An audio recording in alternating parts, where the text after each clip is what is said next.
ગામડે ગામડે ફરતા કરી દીધા એ આપણી બધાની તાકાત છે ભાઈઓ। ત્યારે નરેન્દ્રભાઈ મોદી આપણા કુળદેવી માતાના દર્શને જવાના છે દેવમોગરા।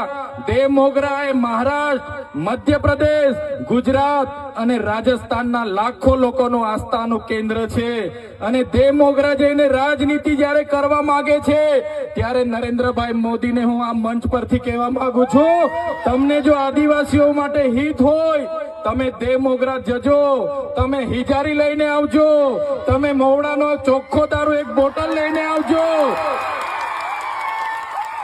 તમે એક મરઘો લઈને આવજો, એક બકરો લઈને આવજો, દર્શન કરીને એની પ્રસાદી કરીને તમે ત્યાં જ જમીને પછી જજો। ત્યારે અમે માનીશું કે તમે આદિવાસીઓના હિતે જ છો। તમે આદિવાસી